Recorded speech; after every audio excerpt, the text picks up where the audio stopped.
नमस्कार. अमृत प्रवाह या आपल्या यूट्यूब चॅनलवर सर्वांचं स्वागत आहे. अमृत प्रवाहावरील अमृत संवाद या मालिकेमध्ये डॉक्टर हेडगेवार यांच्या जीवनाचं चरित्र आपण सगळं उलगडून पाहत आहोत. आज आपल्यासोबत आहेत विवेकानंद पाटील सर. सर नमस्कार. नमस्ते. डॉक्टर हेडगेवार कारागृहात गेले आणि ते स्वतःच्या मूल्यांच्या वरती आपल्या ज्याला संस्कृती आपण म्हणतो किंवा याच्यावरती ते ठाम होते, हे आपण पाहिलंच.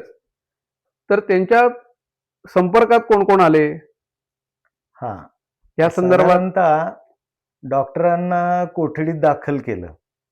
त्या कोठडीमध्ये रघुनाथ रामचंद्र तथा कर्मवीर बापूजी पाठक नावाचे एक वकील गृहस्थ होते.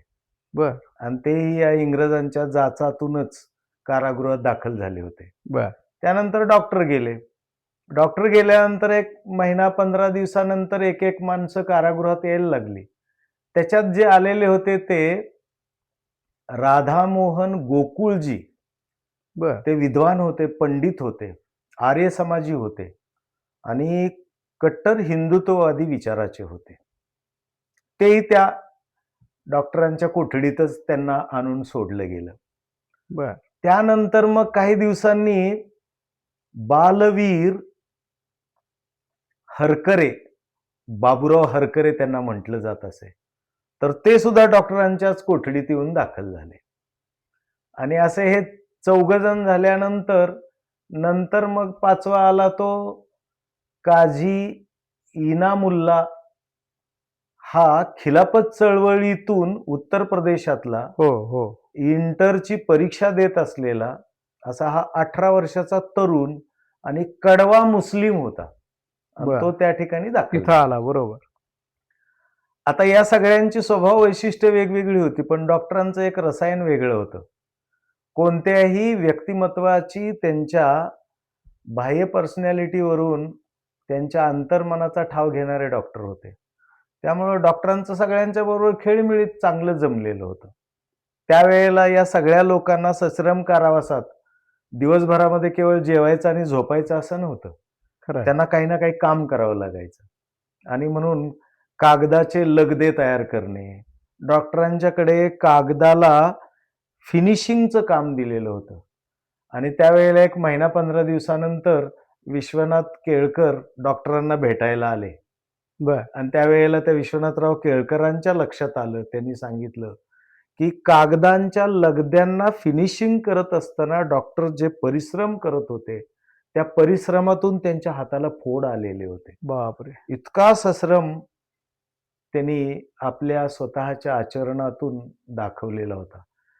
आता हे राजकैदी होते, परंतु कैदेत गेल्यानंतर काही ना काही कारण सांगायची आणि काम टाळायची, अशी प्रवृत्ती डॉक्टरांची मी आता नव्हती. तेच म्हणणार होतो की डॉक्टरांची अशी वृत्ती नव्हती त्या नाही सगळ्या सर. ह्याच्यात. ते उलट स्वतः एक आदर्श घालून देणं म्हणा किंवा या पद्धतीचा त्यांचा मुळातच स्वभाव होता तसा. कुठल्याही कामातून एक आपलं चांगलं वेगळेपण वेगळं. हा न सांगता सहजगत्या ते स्थापित करत असत. आणि त्याच्यातूनच नंतर त्यांना त्यांच्या हाताला फोड आलेले होते, म्हणून त्यांना त्या कामातून थोडी सुटका मिळाली. आणि त्या 4-5 जणांच्यावर नंतर पुस्तक बांधणीचं काम दिलं गेलं. बर आणि त्या पुस्तक बांधणीच्या कामात लागले. पण हा आलेला जो काझी इनामुल्ला होता, मी आता तेच म्हणणार होतो, त्याचा काय प्रसंग आहे? तर पहिल्याच दिवशी तो दाखल झाल्यानंतर आपली आपली कामं उरकून ते झोपी गेले.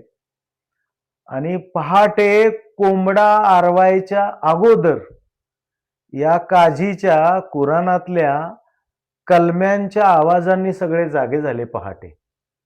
म्हणजे कोंबडा आरवायच्या अगोदरच हा उठला पठ्ठ्या आणि यानं मोठमोठ्यानं कलमे पडायला सुरुवात केली. बर मग मात्र उठल्यानंतर राधामोहन गोकुळजींनी सांगितलं की तुम्ही कलमे पडायला हरकत नाही, तुमच्या तुमच्या धर्म आचरणानुसार तुम्ही करा, पण आमची सकाळची सगळ्यांची साखर झोप मोडेल, एवढ्या मोठ्यानं तुम्ही बडबडू नका.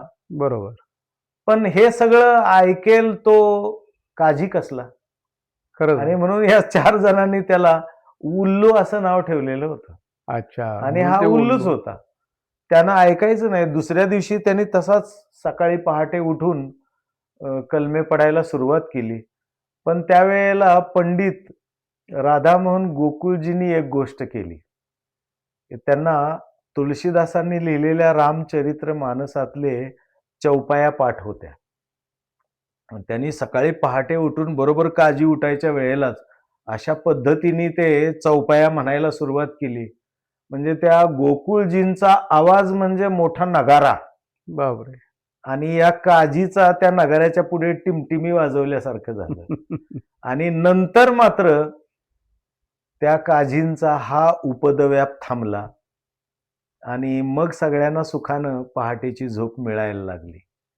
तर अशा पद्धतीचा हा काझीचा स्वभाव आणि खिलाफत चळवळीतून आलेली माणसं कशा पद्धतीचा आपला आचार-विचार आणि कडवेपणा जोपासून दुसऱ्याच्या भावनेचा, मनाचा, दुसऱ्याच्या आचार-विचाराचा कोणताही मुलायजा न ठेवता आपलंच घोडं पुढं दामटण्याचा ह्यांचा स्वभाव हे डॉक्टरांच्या लक्षात आलं.